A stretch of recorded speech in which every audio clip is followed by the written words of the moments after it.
भाई, आप हद से आगे बढ़ रहे हैं। बिना चीखा। अच्छा, तो तू अब मुझे मेरी हद बताएगा? तूने अपनी जुबान पर कंट्रोल नहीं किया तो मैं क्यों करूँगा? प्रकाश ने कुंतमाती हुई कहा। अपने दोनों बेटों को झगड़ते देख गायत्री जी का कलेजा छलनी हो रहा था। वो धम से सोफे पर बैठ गई और अपने दोनों हाथों से सिर पकड़कर सोचने लगी कि ऐसी शिक्षा तो मैंने इन्हें कभी नहीं दी थी। फिर क्यों ये सब? हे भगवान! पिता के 3 संतानों में गायत्री इकलौती बेटी थी। पिता ने बेटे बेटी में भेदभाव न करते हुए उन्हें भी बीए तक शिक्षा दिलाई। उनके पिता के एक सहकर्मी ने अपने भतीजे सदानंद, जो एक सरकारी मुलाजिम थे, के लिए गायत्री का हाथ मांगा। उस वक्त तो पिता कुछ नहीं बोले, लेकिन जब वे सदानंद और उसके परिवार से मिले तो उनके व्यवहार से बहुत प्रभावित हुए और फिर एक शुभ मुहूर्त में उन्होंने गायत्री का विवाह सदानंद के साथ करा दिया। भरा पूरा ससुराल था गायत्री का। महीना भर सास ससुर और जेठ जेठानी के साथ रहकर वो पति के साथ रहने चली आई।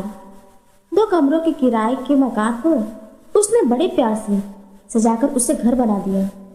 महीने के पहली तारीख को सदानंद उनकी हथेली पर तनख्वाह लाकर रख देते। वो उन्हीं से घर चलाती और बचत भी कर लेती थी। 2 साल बाद प्रकाश का जन्म हुआ। प्रकाश के स्कूल जाने का समय हुआ तब विनय उनकी गोद में आ गया और फिर वो उनके पालन पोषण में व्यस्त हो गई। त्योहारों पर बच्चों को लेकर ससुराल जाती और अपने बच्चों को सिखाती कि जैसे तुम्हारे पिता तुम्हारे दादाजी और तुम्हारे ताऊजी का सम्मान करते हैं और वो भी तुम्हारे पिता का ख्याल करते हैं, वैसे ही तुम्हें भी आपस में मिलकर रहना ही है। एक दिन गायत्री किचन में काम कर रही थी तो उसे विनय की तेज आवाज सुनाई दी। जाकर देखा तो विनय कह रहा था, भाई, आपने मेरी पेंसिल क्यों ली? गायत्री ने तुरंत उसे समझाया कि बेटे, प्रकाश तेरा बड़ा भाई है, उससे ऊंची आवाज में बात करना तुझे शोभा नहीं देता। फिर उसने प्रकाश को भी समझाया कि छोटे भाई को परेशान करना अच्छी बात नहीं है। माँ की बात विनय ने तो समझ ली, लेकिन प्रकाश गाहे बेगाहे अपने छोटे भाई पर अपने बड़े होने का रौब झाड़ने का कोई मौका जाने नहीं देता था। गायत्री ने यह बात सदानंद से कही तो उन्होंने हंसकर कहा, अभी बच्चे हैं, धीरे धीरे सब ठीक हो जाएगा। प्रकाश की 12वीं परीक्षा हो जाने के बाद सदानंद ऑफिस से गृह लोन लेकर अपना घर बनवाना चाहते थे, लेकिन प्रकाश ने मुंबई के एक प्राइवेट इंजीनियरिंग कॉलेज में दाखिला ले लिया और पिता से बोला कि वह MBA भी करना चाहता है। विनय की पढ़ाई के लिए भी पैसे का इंतजाम करना था। तब गायत्री ही बोली, किराए का घर भी बुरा नहीं है जी, बच्चों का भविष्य बन जाए तो हमारी नया भी पार लग जाएगी। इस तरह सदानंद ने घर का सपना त्याग कर प्रकाश की पढ़ाई के लिए लोन ले लिया। विनय भी अपने शहर के एक इंजीनियरिंग कॉलेज में दाखिला लेकर पढ़ने लगा। इसी बीच सदानंद की भतीजे की शादी पड़ गई तो उसमें भी उन्हें सहयोग देना पड़ा। इस तरह एक साथ उन पर आर्थिक बोझ पड़ा, जिसे गायत्री ने बड़ी समझदारी से संभाला। MBA पूरा होते ही प्रकाश को मुंबई में ही एक मल्टीनेशनल कंपनी में जॉब मिल गई। कुछ समय बाद उसने अपने लिए एक फ्लैट बुक कर लिया और साल भर बाद उसने नित्या नाम की लड़की से विवाह कर लिया, जो उसके एक सहकर्मी की बहन थी। विनय भी इलेक्ट्रिकल इंजीनियरिंग की डिग्री लेकर बिजली विभाग में नौकरी करने लगा। गायत्री ने एक मध्यम वर्गीय परिवार की शिक्षित कन्या सुनीता के साथ उसका विवाह करा दिया। समय के साथ प्रकाश एक बेटे अंश का पिता बन गया और सुनीता ने जुड़वा बच्चों को जन्म दिया। बेटे का नाम मनु और बेटी का नाम आद्या रखा। इस त्योहारों पर दोनों भाई अपने परिवार के साथ आ जाते, जिन्हें देखकर उनके माता पिता तृप्त हो जाते थे। नौकरी से रिटायर होने के बाद सदानंद पत्नी संग आराम की जिंदगी व्यतीत करने लगे।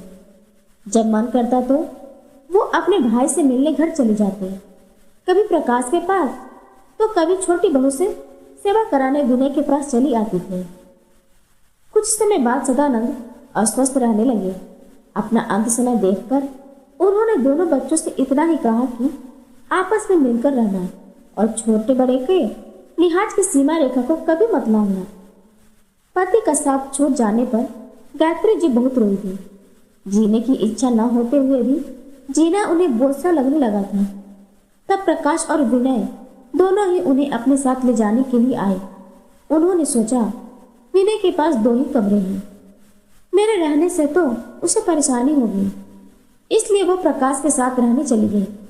समय समय पर विनय उनका हाल समाचार लेता रहता और कहता रहता कि आपको किसी भी तरह की तकलीफ होगी माँ, तो मैं तुरंत आपको लेने आ जाऊंगा। प्रकाश के घर में गायत्री जी एडजस्ट हो गई। उन्हें खाली बैठना पसंद था नहीं, तो थोड़ा बहुत किचन का काम और साफ सफाई करने लगती। इसी तरह 2 महीने बीत गए। एक दिन प्रकाश बोला, माँ, कल बैंक चलकर मैं आपके पेंशन वाले अकाउंट को अपने में ट्रांसफर करवा देता हूँ। मैंने बैंक से बात कर ली है, आपको बस एक साइन करना है। जब आपको जरूरत होगी तो मैं आपको दे दिया करूँगा। गायत्री जी बेटे की मंशा समझ गई। मुस्कुराते हुए बोली, बेटा, यही तो एक मेरा अपना है, और फिर इसी बहाने मैं थोड़ा बाहर भी निकल जाती हूँ। माँ का जवाब उसे अच्छा नहीं लगा। तब से वह उनसे खिंचा खिंचा सा रहने लगा। नित्या भी उनके साथ रूखा व्यवहार करने लगी। बात बात पर उनसे चिढ़ने लग जाती थी। इस परिवर्तन का कारण वह समझ गई थी। बचपन से तो वह प्रकाश की हर बात को मानती आई थी, लेकिन अब नहीं। देना होगा भी तो वो दोनों बेटों को देंगी। एक दिन गायत्री जी अपने 10 वर्षीय पोते के साथ खेल रही थी। उन्हें थोड़ी सी खांसी होने लगी। नित्या उसी समय मार्केट से आई थी। सास को खांसते देख उसने तुरंत बेटे को उनके पास से खींच लिया और घर की आया को बोली, सुनचंदा, अंश को उसकी दादी से दूरी रखना, खांसती रहती है। अंश को इन्फेक्शन हो गया तो? सुनकर तो वो तिलमिला सी गई थी। रविवार का दिन था। नित्या ने घर पर किटी रखी थी। सहेलियों के आते ही गायत्री जी ने काफी बना दी। एक दिन पहले ही नित्या ने उनसे मीठे बोल बोलकर गाजर का हलवा और दही बड़े बनवा लिए थे। उन्होंने गरम गरम पूड़ियां तल दी तो आया ने पनीर की सब्जी और दही बड़े के साथ परोस दी। गाजर का हलवा बाउल में रखकर वे स्वयं सर्व करने लगी, जो नित्या को अच्छा नहीं लगा। उन्हीं में से एक ने पूछ लिया, नित्या, ये तुम्हारी मेड है? नित्या तपाक से बोली तो गायत्री जी चकित रह गई। वहीं पास में प्रकाश बैठा लैपटॉप पर काम कर रहा था। उन्होंने बेटी की तरफ देखा, अनसुना करके बैठा रहा। गायत्री जी अपने कमरे में आकर फूट फूट कर रोने लगी। मन किया कि अभी यहाँ से विनय के पास चली जाए, लेकिन फिर याद आया कि वह तो खुद उस छोटे घर में बड़ी मुश्किल से रह रहा है। उनके पास जाने से तो विनय की परेशानी बढ़ जाएगी, और ये वो हरगिज नहीं चाहेंगे, और न ही आज के बारे में विनय को कुछ बताएंगे। उसी समय विनय का फोन आ गया। माँ का भीगा स्वर सुना तो वो समझ गया कि कोई तो बात हुई है। उसने माँ से मिलने के लिए रात की ट्रेन पकड़ ली। गायत्री जी का चश्मा टूट गया था। उसे बनवाने के लिए वो बेटे से कहती तो वह कल परसों का बहाना बनाने लगता। किसी काम से वो ड्राइंग रूम में आ रही थी कि दिखाई दिया नहीं, और उनसे ठोकर लगकर मेज पर रखा फूलदान गिर गया। बस प्रकाश आपे से बाहर हो गया और दांत पीसकर उसने बोला कि जब आंख में रतौंधी है तो कमरे से निकलती क्यों है। उसी समय विनय ऑटो से उतरकर प्रकाश के फ्लैट का कॉल बेल बजाने जा रहा था कि उसे माँ के लिए प्रकाश के शब्द सुनाई दिए, तो वह खुद पर काबू न रख सका और घर के भीतर आते ही प्रकाश से उलझ गया। उसने कहा कि अब माँ को अपने साथ लेकर ही जाऊंगा। अच्छा, मैं भी देखूं कैसे? प्रकाश बोला। दोनों में बहस होने लगी, जिसे देखकर गायत्री जी अपना सिर पकड़कर बैठ गई थी। प्रकाश बोला कि तेरी औकात है क्या? फिर तो विनय ने भी उसे पलटकर जवाब दे दिया कि माँ का अपमान करके तो आपने अपनी औकात तो दिखा ही दी है। इसी पर प्रकाश ने विनय का कॉलर पकड़ लिया। तब विनय बोला कि आप हद से आगे बढ़ रहे हैं। बातें बढ़ती ही जा रही थी। प्रकाश विनय पर हाथ उठाने ही वाला था कि गायत्री जी ने आकर उसका हाथ पकड़ लिया और चीखते हुए बोली, नालायक, छोटे भाई पर हाथ उठाते हुए तुझे शर्म नहीं आती? इसने भी तो बड़े भाई का लिहाज नहीं किया। सारी हदें पार। कौन सी हदें? कैसा बड़ा भाई? गायत्री जी चीखी और प्रकाश को बोली, रिश्तों की सभी सीमा रेखाएं तो तू उसी दिन पार कर गया था जब तेरी पत्नी ने मुझे नौकरानी कहा और तू चुपचाप सुनता रहा था। इतनी कमाई होने के बाद भी तू अपनी बूढ़ी माँ के पेंशन पर आग गड़ाए हुए है। एक फूलदान क्या टूट गया? तूने तो बड़ा है तो क्या तुझे किसी से कुछ भी कहने का, कुछ भी करने का लाइसेंस मिल गया है? बड़े बेटे या बड़े भाई होने का कौन सा कर्तव्य तूने निभाया है? मैं तेरा बड़ा घर देखकर तेरे पास रहने आई थी, बल्कि विनय पर अपनी जिम्मेदारियां डालना नहीं चाहती थी। उसका घर छोटा ही सही, परंतु हृदय तो बड़ा है।